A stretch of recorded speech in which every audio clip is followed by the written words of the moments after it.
ओ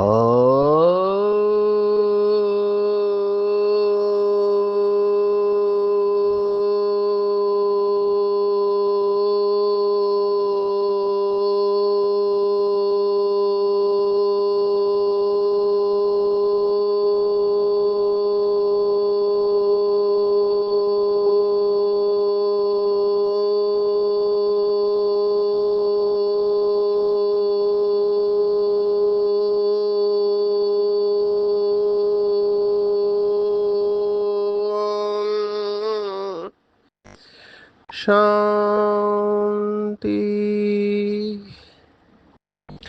आज 31 मई 2025 भारत में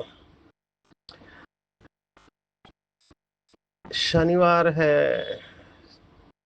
today is 31 May 2025 and it's Saturday in Bharat.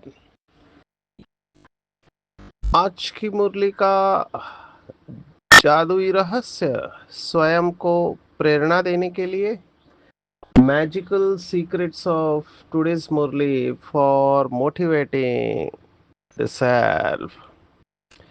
आज विशेष दिन है, पूरे विश्व में ये दिन मनाया जाता है। आज के दिन को कहते हैं जागतिक तंबाकू निषेध दिन, वर्ल्ड नो टोबैको डे। एक ऐसी महामारी जिसने पूरे विश्व को अपने चपेट में लिया हुआ है।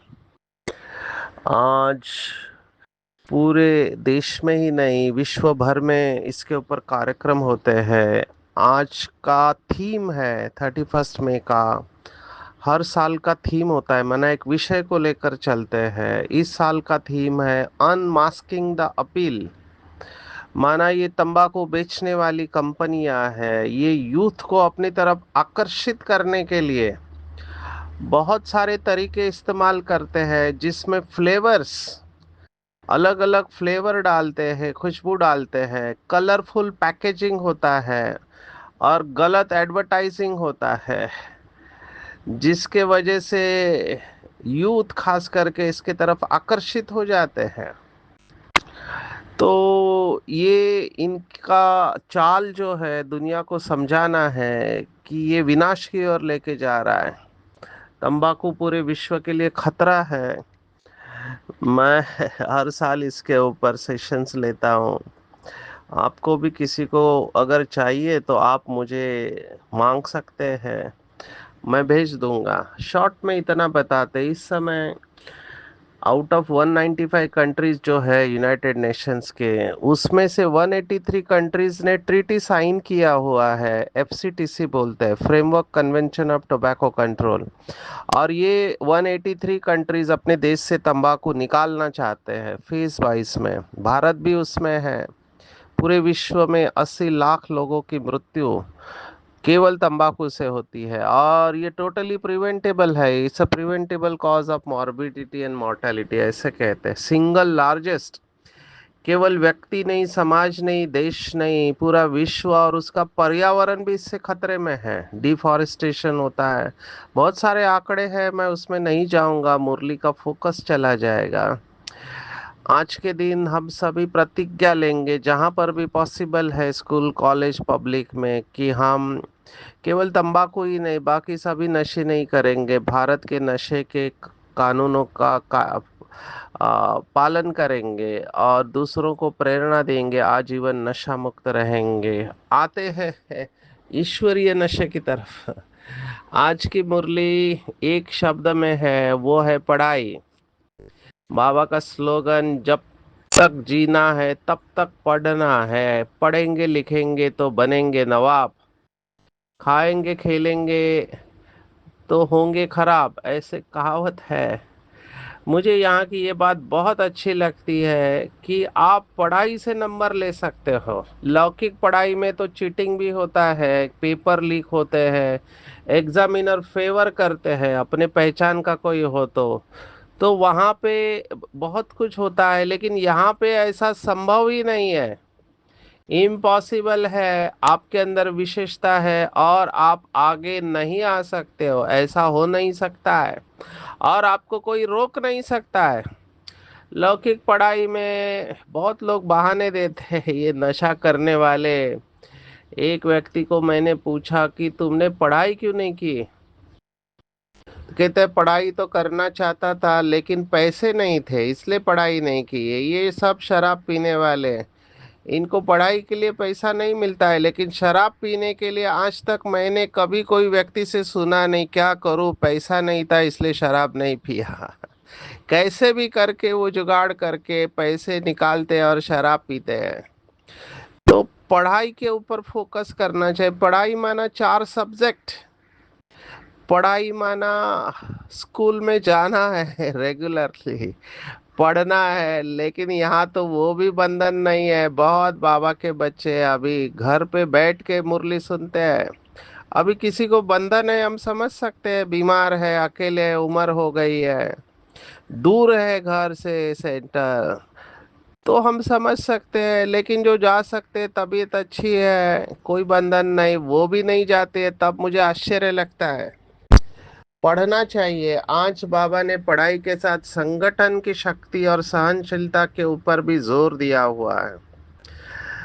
आई फील टू अंडरस्टैंड कि घर पे से पढ़ाई क्यों करते हैं, जबकि बाबा ने बताया हुआ है कि संगठन की शक्ति बहुत इंपॉर्टेंट है। संगठन में हमारी विजय जो है, बाबा ने एक मुरली में कहा था, प्यूरिटी एंड यूनिटी के ऊपर है।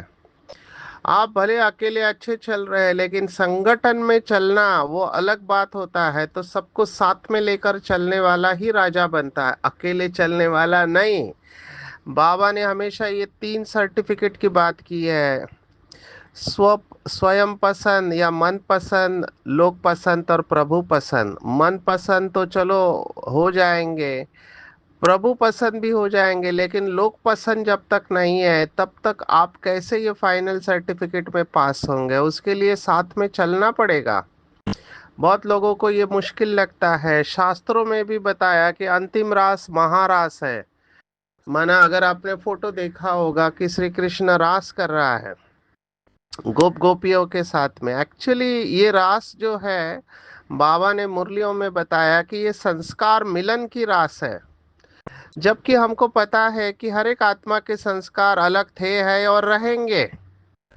लेकिन डिफरेंस ऑफ ओपिनियन होने के बाद भी, मतभेद होने के बाद भी, मन में भेद नहीं होना चाहिए, ऐसे कहते हैं। मतभेद होने के बाद मन में भेद नहीं होना चाहिए। इसलिए संगठन की शक्ति का कमाल है। हमने अभी कुछ दिन पहले रेजोनेंस की बात कही थी, अंग्रेजी का रेजोनेंस शब्द।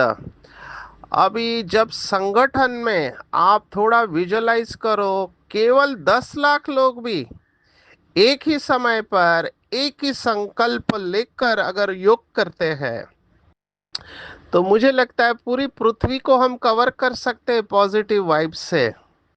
कितना सुंदर विजुअलाइजेशन मैं करता हूँ। बाबा ये पूरा करने वाला है। ड्रामा प्लान अनुसार ये होना ही है। वैसे तो हर महीने 3rd संडे को शाम को 6:30 से 7:30 हम योग करते हैं। मुझे पता नहीं कितने भाई बहन इसको सीरियसली लेते हैं। मुझे ये बहुत इम्पोर्टेंट लगता है, क्योंकि संगठन में एक संकल्प लेके, अभी सभी लोग अपने अपने संकल्प लेकर चलते हैं। मुझे ऐसे लगता है कि वरिष्ठ आत्माएं, जो भी निमित्त आत्माएं हैं, उनको ये ऊपर से ऑर्डर भेजना चाहिए कि एक ही थॉट, एक ही संकल्प सबको 3rd संडे को देना चाहिए। आप सेंटर पर भी ये प्रयोग कर सकते हैं।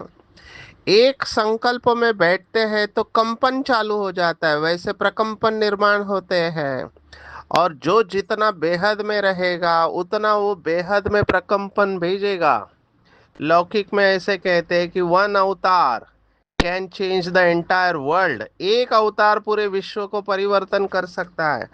और धर्म स्थापक आत्माओं ने ये करके दिखाया हुआ है। जो पवित्र आत्माएं हैं, उन्होंने अपनी पवित्रता के बल से विश्व को परिवर्तन करने की कोशिश की है।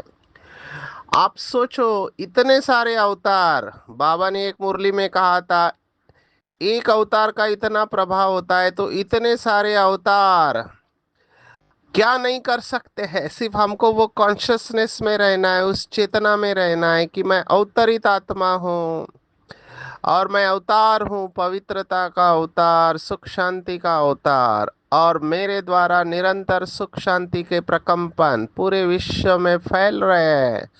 मैं विश्व की स्टेज पर हूँ, 820 करोड़ आत्माएं मेरे आंखों के सामने हैं, प्रकृति के पांचों ही तत्व मेरे आंखों के सामने हैं, पशु पंछी सभी मेरे आंखों के सामने हैं, और उन सबको मेरे द्वारा बाबा की ये शक्तियाँ जा रही है। एक बहुत सुंदर विजुअलाइजेशन है। बेहद में रहेंगे तो ये जिनको कठिन लगता है वो सरल हो जाएगा। आज बाबा ने कहा, जीना है तब तक पढ़ना और पढ़ाना है। खुशी और पद का आधार है पढ़ाई। खुशी भी नहीं रहती है। मैं बहुत क्लासेस में पूछता हूँ, आप खुश रहते हैं तो सभी हाथ खड़ा करते हैं। अगला प्रश्न पूछता हूँ, सदा काल के लिए खुश रहते हैं तो सोच में पड़ जाते हैं। फिर मैं कहता हूँ कभी खुशी, तो आगे कहते हैं कभी गम। मैंने कहा आगे तो बोला ही नहीं था, लेकिन वो भी स्वीकार करते हैं कि खुशी एक रस नहीं रहती है। क्यों? क्योंकि पढ़ाई के ऊपर अटेंशन नहीं है। नहीं तो बाबा जो सामान देता है, नशे में चला जाना चाहिए, नशे में चला जाना चाहिए। इतनी श्रेष्ठ पढ़ाई, पढ़ाने वाला भी श्रेष्ठ, पढ़ने वाले भी श्रेष्ठ, समय को भी वरदान है। बाबा ने देखो क्या प्रश्न पूछा। ये साकार मुरली है जिसमें बाबा ने प्रश्न पूछा हुआ है। वैसे तो अव्यक्त मुरली में बाबा ने इसके बारे में डिटेल में बताया हुआ है। क्या प्रश्न पूछा है? बाबा ने कहा कि पढ़ाने वाला सबको एक जैसा पढ़ाता है, ऐसे नहीं किसी को कम और किसी को ज्यादा पढ़ाता है, नहीं। बाबा सबको एक रस पढ़ाई पढ़ाते हैं, परंतु कईयों की बुद्धि बिल्कुल जड़ है, कुछ भी समझ नहीं सकते, मोटी बुद्धि वाले। यह भी ड्रामा में नूंद है। बाप कहते हैं इनकी तकदीर में नहीं है तो हम भी क्या कर सकते हैं। हम तो सबको एक रस पढ़ाते हैं, परंतु पढ़ते नंबरवार है। कोई अच्छी रीति समझकर और समझाते हैं, औरों का जीवन भी हीरे जैसा बनाते हैं, कोई तो बनाते ही नहीं है। उल्टा अहंकार कितना है, ये अभी इशारा है सबके लिए है। मैं तो सोचता हूँ, मुझे बहुत खुशी होती है पढ़ने में और पढ़ाने में। मुझे इतने रत्न मिलते हैं जब मैं मनन चिंतन करता हूँ, बाबा की पॉइंट की गहराई में जाता हूँ। बहुत खुशी होती है। स्पेशली संकल्प शक्ति का प्रयोग मुझे बहुत खुशी दे रहा है। नशा चढ़ जाता है, बुद्धि स्वीकार करती है। तो मुझे पढ़ने और पढ़ाने में बहुत खुशी होती है। मुझे नहीं पता आप लोगों को कितनी होती है, लेकिन मैं ये महसूस करता हूँ जितना मैं दूसरों को सुना रहा हूँ उतना सबकॉन्शियस माइंड मेरा भी सुन रहा है, और दूसरों को फायदा हुआ तो उसकी दुआएं भी मिलती है। अभी कोई पढ़ाते नहीं है, लेकिन अहंकार कितना है। ये अहंकार मनुष्य का सबसे बड़ा दुश्मन है। मैंने ये कोट आपको बहुत बार सुनाया, worth repeating. People have ego of their knowledge but they do not have knowledge of their ego. लोगों को अपने ज्ञान का, समझ का, बुद्धि का अभिमान होता है, लेकिन अपने अभिमान का ज्ञान नहीं होता है। बाबा ने ये बताया हुआ है कि ज्ञान का भी अहंकार आ सकता है कि मैं तो पुराना हूँ, मैं अच्छा योगी हूँ, मैं मुरली अच्छी चलाता हूँ या चलाती हूँ, मेरे जैसी सेवा कोई कर नहीं सकते। ये सब अहंकार गिराने वाला है। बाबा ने बहुत बार कहा हुआ है, माया का जो पेड़ है, वृक्ष है, वट वृक्ष, उसका बीज ही है मैंपन। तो ये अहंकार, बाबा ने कहा कितना है, ये उल्टा अहंकार है। जैसे साइंस वालों को माइंड का कितना घमंड है, दूर दूर आसमान को, समुद्र को देखने चाहते हैं। बाप कहते हैं इससे कोई फायदा ही नहीं है। मुफ्त साइंस घमंडी अपना माथा खराब कर रहे हैं। बड़ी बड़ी पगार उन्हों को मिलती है, सब वेस्ट करते रहते हैं। ऐसे नहीं कि सोनी द्वारिका कोई नीचे से निकल आएगी, ये तो ड्रामा का चक्र है जो फिरता रहता है। फिर हम समय पर अपने महल जाकर बनाएंगे। अभी ये बहुत इंटरेस्टिंग बात बाबा ने आज बताई है, सोने के बारे में बताया है। अभी ये नीचे चली गई द्वारिका, उसके कनेक्शन में बाबा कहता है वहां तो सोना बहुत रहता है। कहाँ? सतयुग में। अभी तक भी कोई कोई तरफ सोने की पहाड़ियां बहुत है, परंतु सोना निकाल नहीं सकते हैं। नई दुनिया में तो सोने की अथाह खानियां है, वह खत्म हो गई। अभी हीरे का दाम देखो कितना है, आज इतना दाम कल पत्थरों मिसल हो जाएगा। बाप तुम बच्चों को बड़ी वंडरफुल बातें सुनाते हो, साक्षात्कार भी कराते हैं। अभी एक आत्मा ने मुझे भेजा कि समुंदर, सॉरी, पृथ्वी के अंदर जो सोना है वो सरफेस के ऊपर आ रहा है। माना पृथ्वी के अंदर कुछ हलचल हो रही है, जिसके वजह से ये सोना ऊपर आ रहा है। तो ये सभी सोने की खानियां भारत में भरतू हो जाएगी। ये गायन भी है कि सागर ने हीरे और रत्नों की थालियां भर भर कर लाई है। अब ये कैसे होगा, ये तो ड्रामा ही बताएगा।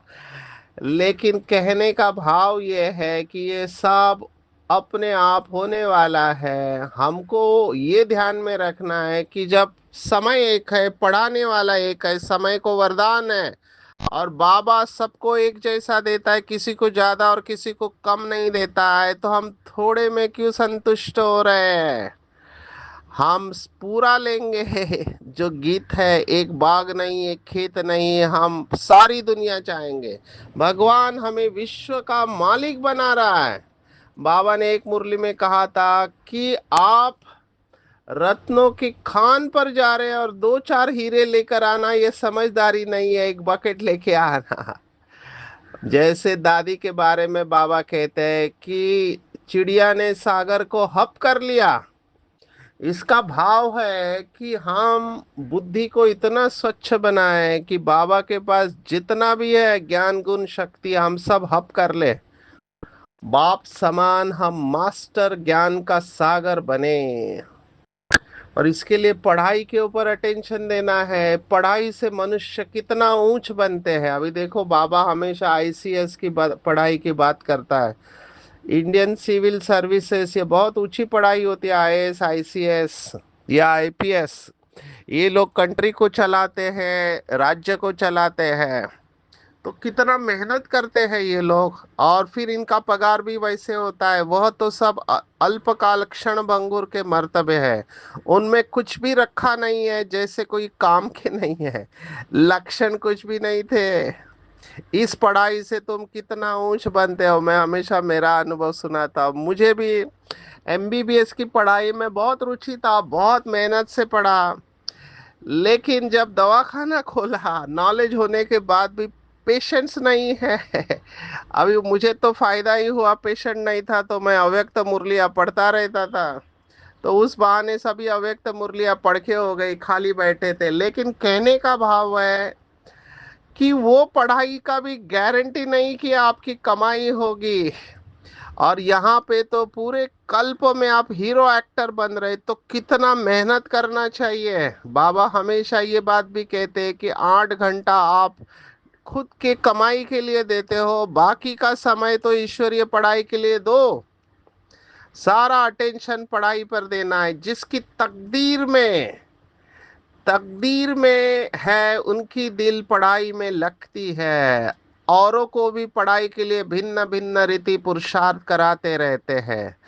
दिल होती है उनको पढ़ाकर वैकुंठ का मालिक बनाए। ये मेरा विजन स्टेटमेंट है। पहले मैं सोचता था कि प्रजा बनानी है, अभी मैं सोचता हूँ प्रजा नहीं, राजा बनाने। और मुझे बाबा के बच्चे दिखाई देते हैं। मैं अपना सामान बनाया है कि I am a king maker. हमको राजा बनाना है, भले वो आत्मा हमसे आगे चला जाए कोई बात नहीं, लेकिन मैं ऐसे बाबा के बच्चे देखता हूँ जिनकी बुद्धि श्रूढ़ है, बहुत लगन है, बाबा से प्यार है, और बेहद में रहते हैं। अगर ये आत्माएं योग की अपनी क्वालिटी को बढ़ाए और बेहद में रहे, निरंतर याद, निरंतर सेवादारी रहे, तो डेफिनेटली ये राजा बनेंगे। तो दूसरों को पढ़ाने में जो खुशी है, मैं उसका क्या वर्णन करूं। मुझे ऐसे लगता है कि रोज मैं आपको कमेंट्री के द्वारा योग कराऊं या स्वमान का अभ्यास कराऊं, स्वमान की गहराई में लेके जाओ या मनोविज्ञान की गहराई में जो बाबा मुरली में सुनाता है। लौकिक में भी मनोविज्ञान है, लेकिन बाबा की मुरली में जो राज आते हैं, सत्य ज्ञान, वो सुनाओ। लेकिन लिमिटेशन होता है तो ज्यादा बता नहीं पाते हैं, मुरली के ऊपर आते हैं। बाबा ने कहा तुम उस रचता और रचना को नंबरवार पुरुषार्थ अनुसार तुमने जाना है, जितना जाना है और जितना जिसको समझाते हो उतना खुशी और भविष्य का पद होगा। ये वाक्य अंडरलाइन करने जैसा है। जितना जाना है और जितना जिसको समझाते हो उतना खुशी और भविष्य का पद होगा। तो ये मुरली है, मुरली को जितना हम जानते हैं, धारण करते हैं, उतना दूसरों को समझाते हैं, उतनी खुशी और भविष्य का पद होगा। अभी मुझे बहुत सारे बीके भाई बहने जो मुरली रहस्य डेली सुनते हैं, कई तो ऐसे 2-3 बार सुनते हैं, हेड्स ऑफ टू देम। वो कहते हैं हमको पूरी मुरली याद रह जाती है, धारणा हो जाती है और संस्कार परिवर्तन हो रहे हैं। तो ये बहुत मोटिवेशनल है मेरे लिए। मुझे भी खुशी होती है जब ऐसा कोई कहता है कि उनका पुरुषार्थ श्रेष्ठ हो रहा है। तो ये बाबा की मदद है उन आत्माओं को। बाबा किसी ना किसी के द्वारा, देखो जिसका लक्ष्य होता है ना, उसको लक्षण अपने आप आ जाते हैं। कोई ना कोई आके आपको मदद करेगा, आपको गाइड करेगा और आपको उस अवस्था में लेके जाएगा। लेकिन ये लक्ष्य तो जरूर होना चाहिए कि मुझे पढ़ाई के गहराई में जाना चाहिए। सहनशीलता के ऊपर आते हैं, बहुत लोग सहनशीलता को कमजोरी समझते हैं। मुझे कहते हैं अगर हम सहन करेंगे तो दूसरे हमारा फायदा उठाएंगे। क्या क्या लोगों की थिंकिंग है, मैं आपको क्या बताऊं। अभी इसमें परसेंटेज में सच है। अभी मैं पॉजिटिविटी मॉडल के ऊपर बोल रहा था तो किसी ने कहा कि अगर हम अप्रिशिएट करते हैं, माना दूसरों की विशेषताओं का वर्णन करते हैं, तो वो सिर के ऊपर जाके बैठ जाएंगे। अभी यहाँ पर भी कैच है, सहनशीलता। वो कहते हैं सहन करेंगे तो दूसरे फायदा उठाएंगे। सहनशीलता गुण भी है तो शक्ति भी है। सहनशीलता के गुण की गहराई में जाएंगे, समय कम पड़ेगा। मेरे हिसाब से संस्कार परिवर्तन के लिए सहनशीलता मुख्य क्वालिटी है। खास करके जब आप संगठन में रहते हो, एक दूसरों के संस्कार, जैसे परिवार में रहते हैं, सेंटर पे अलग अलग संस्कार की आत्माएं आती है। अगर मुझे पता है कि इसके संस्कार ही ऐसे हैं तो मैं उससे डिस्टर्ब नहीं होंगी, उसको संभालूंगी। तो सहन करने के बाद समाने की शक्ति बहुत इंपॉर्टेंट है। बाबा ने एक मुरली में कहा था बच्चे सहनशीलता में कमाल करते हैं, और फिर जो सहन किया उसका वर्णन करके कमाल को धमाल में परिवर्तन करते हैं। इसलिए सहनशीलता की वैल्यू तभी बढ़ते हैं जब हम सहन शक्ति के साथ में समाने की शक्ति यूज करते हैं। तो सहनशील बनना है, आपस में संगठन बनाकर सर्विस करना है, भाषण आदि के प्रोग्राम लेकर आओ। मनुष्य को नींद से जगाने के लिए अनेक प्रबंध निकलेंगे। तो जो तकदीरवान बनने वाले हैं वो पढ़ाई भी रुचि से पढ़ेंगे। मैं देख रहा हूँ बाबा के बच्चों ने 7 डेज कोर्स को कितना कितना रिफाइन किया है, चित्र भी बदले हैं। अभी तो क्या कहेंगे, बहुत सारे कोर्सेस निकले हुए हैं, वही बाबा का ज्ञान कितना विस्तार में गया हुआ है। तो ये बहुत अच्छी बात है। लेकिन आते हैं मूल सब्जेक्ट के ऊपर। बाबा ने आज कहा एक अल्फ के ऊपर भी हम बहुत अच्छा समझ आ सकते हैं। ऊंचते ऊंच भगवान कौन, एक अल्फ पर तुम 2 घंटा भाषण कर सकते हो। यह भी तुम जानते हो अल्प को याद करने से खुशी रहती है। अगर बच्चों का याद की यात्रा में अटेंशन कम है, अल्प को याद नहीं करते, तो नुकसान जरूर होता है। जरूर शब्द बाबा ने कहा, देखो कितना महत्व बाबा दे रहा है याद को। कहते हैं नुकसान जरूर होता है। सारा मदार याद पर है, याद करने से एकदम हेवन में चले जाते हैं। कितनी बड़ी बात बाबा ने कि याद करने से आप स्वर्ग में चले जाते हो। अब ये प्रैक्टिकल अनुभव करना है, इसलिए निरंतर याद का लक्ष्य रखना है। याद भूलने से ही हम गिर पड़ते हैं, इन बातों को और कोई समझ न सके। शिव बाबा को तो जानते ही नहीं, भल कितना भी कोई भक्ति से पूजा करते हो, याद करते हो, फिर भी समझते नहीं है। माना ये भक्ति मार्ग में जो शिव की पूजा करते हैं, बाबा को कितना रहम आता होगा। देखो भक्ति की बात आई है, कृष्ण का दीदार करने के लिए कितना माथा मारते हैं। अच्छा दर्शन हुआ, फिर क्या फायदा? तो कुछ भी हुआ नहीं। तुम जैसे कि गन्ने का रस शुगर पीते हो, बाकी सब छिलका चूसते हैं। अभी देखो बाबा अलग अलग उदाहरण दे रहा है। कुछ दिन पहले हमने देखा था कि बाबा कितने सारे सब्जेक्ट को कनेक्ट करता है बातों को। आज कहा गन्ने का रस और छिलका, भक्ति मार्ग में छिलका चूसते हैं। कभी कहता है ज्ञान मक्खन है, भक्ति छाछ है, आज का गन्ने का रस और छिलका। तुम अभी शुगर पीकर पूरा पेट भर आधा कल्प सुख पाते हो, बाकी सब भक्ति मार्ग के छिलके चूसते नीचे आते हैं। अब बाप कितना प्यार से पुरुषार्थ कराते हैं, परंतु तकदीर में नहीं है तो अटेंशन नहीं देते। अब ये दो शब्द कंफ्यूज नहीं करना है, तकदीर और तदबीर। बाबा जब ये कह रहा है कि तकदीर में नहीं, उसको पहले नहीं लेना है, पहले तो पुरुषार्थ करना है। लेकिन अटेंशन ही नहीं है किसी का, तो बाबा क्या करता है, बाबा क्या कर सकता है? न खुद अटेंशन देते, न औरों को देने देते हैं, न खुद अमृत पीते हैं, न पीने देते हैं। बहुतों की ऐसी एक्टिविटी चलती है। अब ये बहुत कौन है मुझे नहीं पता, पर बाबा शायद उनके बारे में कह रहा है कि जो बाबा के बच्चे बनने के बाद भी झरमुई झगमुई में रहते हैं, माना व्यर्थ चलाते रहते हैं। कुछ लोगों का संस्कार ही यही होता है। बिल्कुल नहीं करना है, रहम दिल नहीं बनते, किसका कल्याण नहीं करते, तो वो क्या पद पाएंगे? फिर समझेंगे बाबा हमको कितना वार्निंग देते थे। जब रिजल्ट आगे पता पड़ जाएगा तो फिर पश्चाताप होगा। तो दुनिया खत्म होने वाली है। जो कुछ भी आंखों से दिखाई देता है ये सब जाने वाला है। नेचुरल कैलामिटीज होगी, सब मरे पड़े हैं। जैसे बर्फ पड़ती है तो कितने जानवर पक्षी आदि मर जाते हैं। बाबा ने कहा आँख इस बुद्धि निकाल देना चाहिए, सब कीचड़ा है, सब कीचड़े की दुनिया है। कीचड़े में पड़े थे, बाबा ने हमको कीचड़े से निकाल दिया है। तो बहुत नशा होना चाहिए कि भगवान मुझे कीचड़े से निकाल रही है। सब चिंतन एकांत में बैठकर करना है, अपने साथ बातें करनी है। योगी का लक्षण है कि योगी को एकांत अच्छा लगता है, एक के अंत में खो जाना चाहिए, एक के अंत में खो जाना चाहिए। तो फिर बाबा जैसे कल कहा था माला माल करेंगे। अभी नंबर वन कौन आएगा, ये आज का वरदान है। फाइनल रिजल्ट में फर्स्ट नंबर लेने के लिए दिल के अविनाशी वैराग्य द्वारा बीती हुई बातों को, संस्कार रूपी बीज को जला दो, माना पास्ट को भस्म कर देना है। दूसरा, अमृत वेले से रात तक नियम और मर्यादाओं का सदा पालन करने का व्रत लो, ईश्वरीय नियम और वरदा मर्यादाएं।